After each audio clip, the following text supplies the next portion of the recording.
I was born over on the Ohio State campus in Columbus. A couple of companies. How did you get to Montana? Well, I got here about half my life ago. I got here in 2012. Went to school at the University of Montana here in Missoula.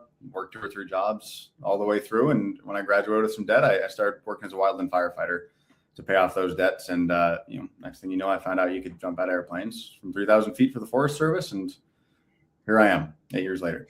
Well, I've known and covered and written about some pretty amazing Montana Democrats. Brian Schweiker, who was the governor for a while, John Tester, senator for a while, and they always seemed very much fitted to that environment, that beautiful environment. And for our viewers who haven't been to Montana, it's a gorgeous place. But I've always wondered why Democrats weren't more popular in Montana. And tell us about that. Tell us why you think. Well, I mean, not so long ago, Democrats were plenty popular, Joe. Not so long ago, I mean, when I got here, we had a Democratic governor. We had a Democratic United States senator. In the last 15 years, we had a 50-50 split in the Montana State Senate.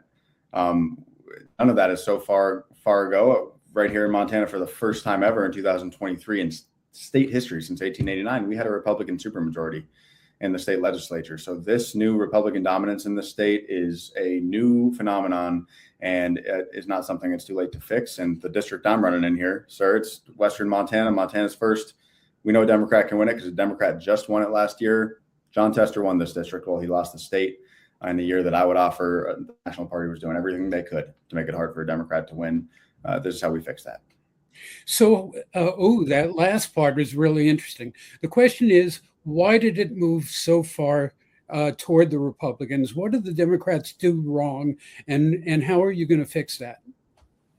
Well, Joe, like a lot of things, what's happening in Montana is a lot like the rest of the country. It is just on overdrive. I mean, we are in a state that has the least affordable housing market in the country because, well, it's the most beautiful place in the country, and a lot of people discovered it. So a lot of folks started moving here, and now you have so much more ability than you used to have. And with the advent of remote work and all the rest, that meant costs started going up. And here in Missoula, the median home price is $570,000. It was about $200,000 6-7 years ago. Bozeman, it's just shy of $1 million. People are living through rising costs at a rate that exceeds almost anywhere else in the country. And, I would offer what has happened to Democrats is we have been subject to a national party that has gotten out of touch with voters. I mean, what I'm talking about on the campaign trail here is the median net worth of a congressperson is about $4 million, depending on the day and how good the stock market's doing. In Montana, the average wage is $60,000 a year. Then in Congress, the average age of a congressperson is 56 or 58 years old.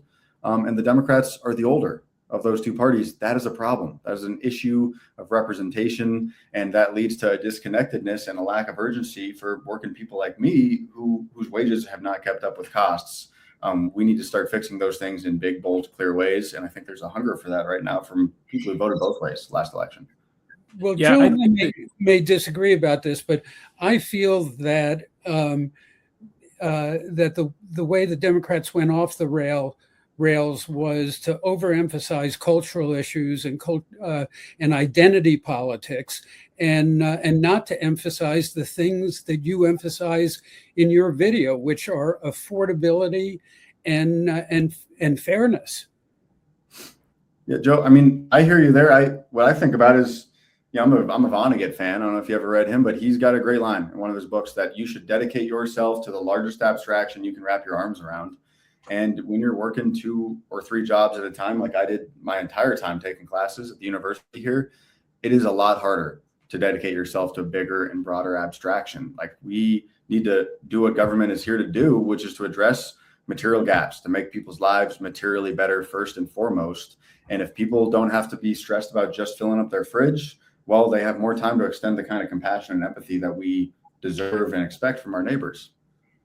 Yeah, Joe, I don't disagree with you. What I think is the national, Washington is just a lot of times focused on all the wrong things, and why I don't worry about midterms so much is because of candidates like Sam. I mean, in other words, it's the local candidate, who's reflecting what's going on in the district, knows what's going on there, isn't paying attention to what anybody in any power broker in Washington's trying to tell them. And I think we've got plenty of those candidates like you, Sam, around the country this year. I'm really excited about that, you and others that are, I think, a new generation of Democratic leadership that wins at the local level. That's what's going to change the party and change the party brand nationally over time, as voters respond to you. You're in this district's R plus a 5 Republican district right now in terms of its rating. Is that right? Yes. Yeah. Yes, sir. And I mean, you know better than anybody, those ratings, they are reflective of the candidates that we choose. Right.